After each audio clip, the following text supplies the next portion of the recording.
It was supposed to be a club game like any other, but when Santos met Vasco da Gama on November 19, 1969, the capacity crowd at Rio's Maracanã Stadium was there to see just one thing.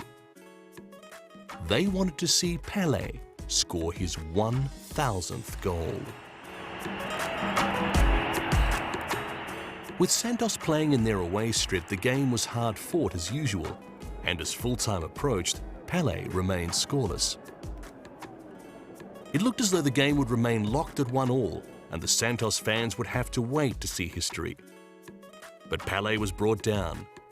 The referee pointed to the spot, and Pelé became a legend.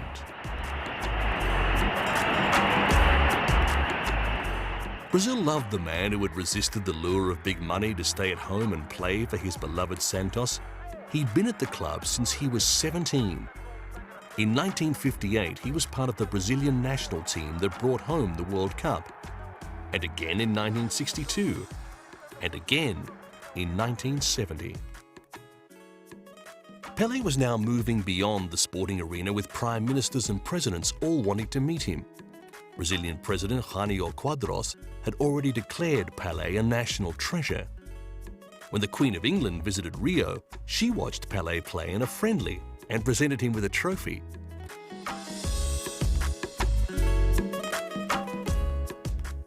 Brazilian playwright Nelson Rodrigues anointed Pelé the king, and it was not long before he was crowned in front of the cameras. Ultimately, he would receive the title Athlete of the Century from the International Olympic Committee.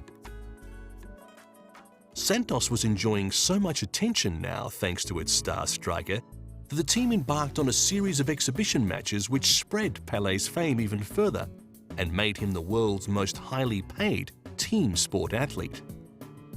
In 1974, he announced his retirement, but in 1975, took a $7 million contract to play with the New York Cosmos, leading them to the championship 2 years later.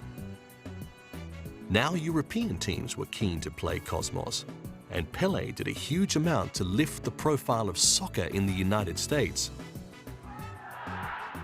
Finally, in 1977, after a friendly against his old team Santos, where he actually played the first half for Cosmos and the second half for Santos, he announced his retirement. You know, I feel very, very, very sorry because I love soccer. And it's like a part of my life I lost. But it's very important when you stop in good shape, when you can't stop in good shape. Of course, I'm gonna miss a lot. I'm gonna be around, I'm gonna stay in a nice state. I asked to the coach if I can practice with the teammates sometimes. But it's important you stop when you are in a good position. But Pelé's retirement remained active as he started traveling the world giving workshops and skills classes.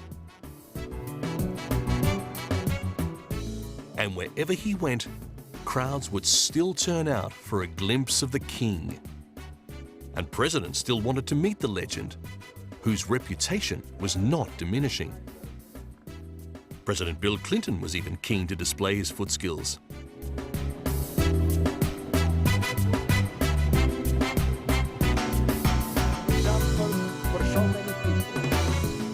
In 1995, he was appointed a UNESCO Goodwill Ambassador, having already been asked to serve as a United Nations Ambassador for Ecology and the Environment.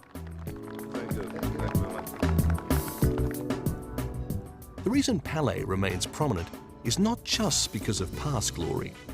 He continues to work with young people around the world, not just teaching them skills, but respect for their opponent. He also speaks out for the improvement of conditions for the poor. The work he does now is just as important as his football career. Grow in the soccer, in the football, then I was there. In Africa and South America, this I love to do.